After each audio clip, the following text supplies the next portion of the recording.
શું કે સાથે પ્રેસ કોન્ફરન્સ રાખો?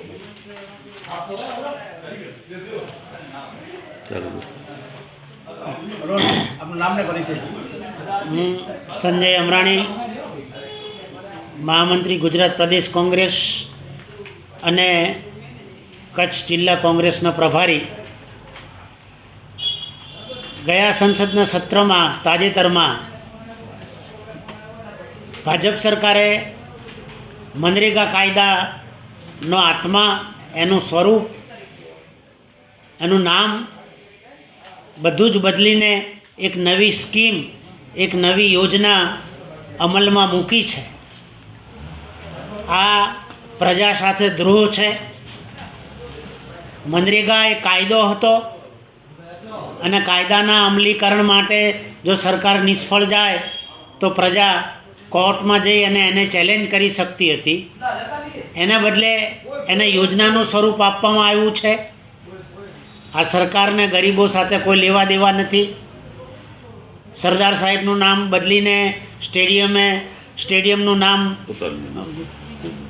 મોદી સાહેબે પોતાનું નામ આપ્યું. ગાંધી પ્રત્યે એમને સુખ છે, એમની માનસિકતા ગોડસેવાદી છે. એટલે મહાત્મા ગાંધી રાષ્ટ્રીય રોજગાર યોજનાને, મનરેગાને એમણે નામ બદલીને વીબી ગ્રામ યોજના લાવ્યા છે. આ ફરીથી મૂળ સ્વરૂપે મનરેગાને પરત લાવવા માટે કોંગ્રેસે દરેક તાલુકાએ, દરેક જિલ્લાએ અને રાજ્ય કક્ષાએ આંદોલન છેડી પ્રજાને જાગૃત કરવા માટે જુદા જુદા પ્રચાર માધ્યમો, પ્રસાર માધ્યમો મારફત, પ્રેસ કોન્ફરન્સ મારફત પ્રજા સુધી આ વાત પહોંચાડવાનું નક્કી કર્યું છે. એના ભાગરૂપે હું અહીંયા આગળ આવ્યો છું. મનરેગા યોજનાને લીધે એક સર્વે મુજબ ગ્રામ્ય ગરીબી, રાષ્ટ્રીય ગરીબીમાં 26% ઘટાડો થયો હતો. લોકોની આવકમાં 14% વધારો થયો હતો. રોજના 200 કરોડ માનવ દિનનું નિર્માણ થયું હતું. લોકોનું વ્યાજખોરો ઉપરનું અવલંબન ઘટ્યું હતું. મહિલાઓનું સશક્તિકરણ થયું હતું. કુલ યોજનાના લાભાર્થીમાં 57% મહિલાઓ હતી, 40% SC ST ગરીબ વર્ગ સમાજનો ગરીબ વર્ગ હતો. આવી ક્રાંતિકારી યોજનાનું ગળું ઘૂંટીને સરકાર ધીમે ધીમે પારોઠના પગલાં ભરી રહી છે. આ યોજના હેઠળ 40% ખર્ચો રાજ્ય સરકારોએ વહન કરવાનો છે, જે પહેલાં ફક્ત 10% કરવાનો હતો. 90% કેન્દ્ર સરકારે આપવાનો હતો. અચ્છા, આ યોજનામાં ગ્રામસભાનું, ગ્રામ પંચાયતનું, સરપંચોનો એકડો સદંતર કાઢી નાખવામાં આવ્યો છે. હવે આમાં પ્રજાનો અવાજ નહીં રહે. કયા કામ ક્યાં, કેટલા, કેવા લેવા એ કેન્દ્ર સરકાર નક્કી કરશે.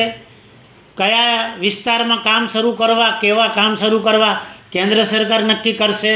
એનો અર્થ એમ થયો કે તમે ભાજપને મત આપો છો તો તમારા વિસ્તારોમાં નવી યોજના હેઠળ કામ મળશે.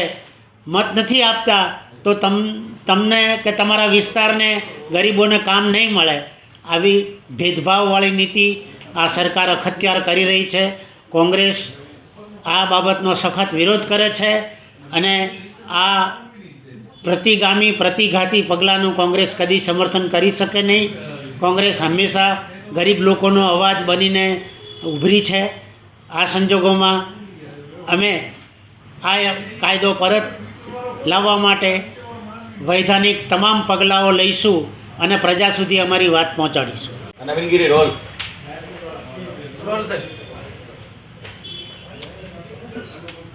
દેશમાં જ્યારે યુપીએ સરકાર હતી ત્યારે લોકોને રોજગારી મળી રહે, જ્યારે લોકો કામ માંગે ત્યારે એમને કામ મળી રહે, તે હેતુથી અમારા રાષ્ટ્રીય નેતા આદરણીય સોનિયા ગાંધીજીની સૂચના મુજબ આ કાયદો પસાર કરવામાં આવ્યો હતો, જેમણે મહાત્મા ગાંધીના નામ સાથે આ કાયદો બનાવેલો હતો. પરંતુ હાલની આ ભારતીય જનતા પાર્ટીની સરકારના પ્રધાનમંત્રી માનનીય નરેન્દ્ર મોદી સાહેબ આ દેશનો આખો જે કાયદો હતો મહાત્મા ગાંધીના નામથી આખો કાયદો જ બદલાવી નાખ્યો છે. અને કાયદાનો જે હેતુ હતો, જે એનો ઉદ્દેશ હતો, એ ઉદ્દેશો પણ બદલાવી નાખ્યા છે. પહેલાં ઉદ્દેશો એવા હતા કે ગ્રામ પંચાયતને ગ્રામસભા જે નક્કી કરે કામો એ કામો મંજૂર કરવામાં આવતા હતા. જ્યારે પણ લોકો રજૂઆત કે માંગણી કરે રોજગારી માટેની અરજી આપે એટલે ફરજિયાત કાયદો બન્યો હતો કે એને રોજગારી આપવા માટે કામ આપવું ને આપવું. પરંતુ આ સરકારે હવે કાયદો બદલાવી અને રાજ્ય સરકાર જે નક્કી કરશે એવા કામો કરવામાં આવશે. એનો મતલબ એવો થયો કે લોકો કે પંચાયત જે કામો નક્કી કરશે એ કામો નહીં, પણ ભાજપના નેતાઓ જે કહેશે એવા કામો હવે મંજૂર કરવામાં આવશે અને આ ભેદભાવ કરવામાં આવશે. આ કાયદો જે નવો કાયદો અમલમાં મૂક્યો છે એનાથી. બીજો મુદ્દો એવો છે કે જે પહેલાં કેન્દ્ર સરકારના 90% ગ્રાન્ટ હતી અને 10% રાજ્ય સરકારની હતી, એના બદલે હવે નવા કાયદામાં જોગવાઈ 60% કેન્દ્ર સરકારને 40% રાજ્ય સરકારની ગ્રાન્ટ એમાં રાખવામાં આવશે, સામેલ કરવામાં આવશે. વિચાર કરો, રાજ્ય સરકાર પાસે ફંડ નથી તો આ કામો બિલકુલ બંધ થઈ જશે. એટલે સરકારનો હેતુ એવો છે અત્યારની સરકારનો, ભાજપની સરકારનો, કે ધીરે ધીરે આ યોજના બંધ કરી નાખવી. તો જે મહાત્મા ગાંધીના નામ સાથે જોડાયેલી હતી એનાથી નરેન્દ્ર મોદીને ક્યાં વાંધો પડ્યો? નામ બદલવાની શું જરૂરિયાત પડી? હમણાં જે નામ એમને આપ્યું છે વીબી, આ યોજનાનું નામ કે વિકસિત ભારત નહીં પણ વિનાશકારી ભારત, એવું આ યોજનાથી સાબિત થશે. તો આ યોજનાનો જે હેતુ હતો એ હેતુ જ આખો જે એનો બદલાઈ જશે. બીજી વાત છે કે અત્યારે આ યોજનાથી રોજગારી આપણા જિલ્લા કરતાં બીજા જિલ્લાઓમાં એવો પછાત વિસ્તારો છે, ગરીબ લોકો જ્યાં રહે છે ત્યાં ખૂબ રોજગારીની જરૂરિયાત હતી. ને આપણા વિસ્તારોમાં પણ જ્યારે કામ ન હોય, ફ્રી હોય, ત્યારે લોકો એની આ જે મહિલાઓ છે ખાસ કરીને એવો રોજગારી માટે આ યોજનાનો લાભ લઈ શકતા હતા અને યોજનાની થકી લોકોને એને રોજગારી માટે, એનું જીવન નિર્વાહ માટે એને એમાંથી કાંઈક રકમ મળતી હતી. આ બધું હવે બંધ કરી નાખવા માગે છે. નરેન્દ્ર મોદી સાહેબ એટલા મહત્વાકાંક્ષી છે કે ધીરે ધીરે જે આપણા રાષ્ટ્રીય નેતાઓ આ દેશમાં થઈ ગયા એનું નામ ભૂસાવવા માંગે છે. એને તમારે જુઓ કે સરદાર વલ્લભભાઈ પટેલ સ્ટેડિયમ હતું અમદાવાદમાં, મોટેરા, ત્યાં આખું નામ બદલાવીને પોતાનું નામ રાખી રાખ્યું. વિચાર કરો કે જે આપણા સરદાર વલ્લભભાઈ પટેલે, જેના ગુણગાન ભાજપ ગાય છે પણ એના નામ મિટાવવાના પ્રયાસો અત્યારે કરી રહી છે. એવી જ રીતે આપણા મહાત્મા ગાંધીજી, જે આપણા રાષ્ટ્રપિતા, જેમને દેશને આઝાદી અપાવી છે, એમનું નામ પણ આ સરકાર નરેન્દ્ર મોદી મિટાવી અને પોતાના નામે આ બધી યોજનાઓ ચડાવવા માગે છે. એટલે એમનો ઇતિહાસ એવો રચવા માગે છે કે નહીં, દેશના સર્વે સર્વા જે રાષ્ટ્રીય નેતા થઈ ગયા એનાથી પણ હું ઉપર છું, એનાથી હું મહાન છું, એવું બતાવવા માગે છે આ દેશને. અને આજે આ પરિસ્થિતિનું નિર્માણ થયું છે ત્યારે ગુજરાત પ્રદેશ કોંગ્રેસ અને અમારા રાષ્ટ્રીય કોંગ્રેસ દ્વારા નક્કી કરવામાં આવ્યું છે કે આખા દેશમાં લોકો સુધી આ મેસેજ જાય, લોકો સુધી સંદેશો પહોંચે કે તમારા અધિકારો છીનવાઈ રહ્યા છે. તમને જે રોજગારી માટેનો કાયદો હતો એ કાયદો આ સરકાર છીનવી રહી છે. જેના ભાગરૂપે આજે અમારા પ્રદેશના મહામંત્રી અને પૂર્વ કલેક્ટર સાહેબ સંજય અમરાણી સાહેબ આપણી વચ્ચે આવ્યા છે, જેમને આપણે પૂરી માહિતી અને વિગતવાર આખા કાયદાની તમને સમજણ આપી. આ વિગતવાર માહિતી આપના માધ્યમથી કચ્છના લોકોના ખૂણે ખૂણે સુધી જાય અને જે ખરેખર એક આશીર્વાદ રૂપ હતો, લોકો માટે તો આશીર્વાદ રૂપ હતો, પણ ભાજપના નેતાઓ માટે એક ભ્રષ્ટાચારી પણ આમાં એને ખૂબ કર્યો છે.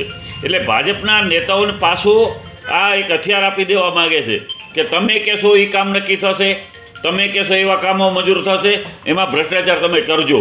પરંતુ ખરેખર હકીકત આ દેશના ગરીબ લોકોને રોજગારી આપવાની જરૂરિયાત છે. અત્યારે આ યોજના ધીરે ધીરે જો બંધ થશે તો રોજગારી ઉપર ખૂબ મોટી અસર થશે. બીજી મિત્રો વાત કરો કે આ મનરેગા યોજનાના મારફતે આપણને ખબર છે કે આપણને આ દેશમાં આપણા કોરોના આવ્યો હતો, બધા ધંધા રોજગાર બધું ઠપ થઈ ગયું. એ ટાઈમે આ ખૂબ આશીર્વાદ રૂપ બન્યો હતો અને એક પૂરક એક આવક થઈ હતી, કારણ કે મજૂરો બધા કંપનીઓથી, ફેક્ટરીઓમાંથી પોતપોતાના વતનમાં ગયા હતા, કોઈ કામ ધંધો હતો નહીં, ત્યારે આ યોજના ખૂબ આશીર્વાદરૂપ બની હતી. એટલે આવા સંકટ સમયે પણ આ મનરેગા યોજના ખૂબ ઉપયોગી બનતી હતી. એવી આ યોજના આ સરકાર ધીરે ધીરે બંધ કરવા માગે છે. તો અમે આ બંધ કરવા દેશો નહીં, દરેક જિલ્લે અમે આંદોલન કરવાના છીએ. દરેક લોકોની વચ્ચે જઈ અને જે એમના અધિકારોને હકો આ ભાજપ સરકાર છીનવી રહી છે એને અવગત કરાવીશું અને એને લઈને આજે અમે આ પ્રેસ મિટિંગ રાખી છે. આપનો ખૂબ ખૂબ આભાર, ધન્યવાદ. જય હિન્દ, જય ભારત.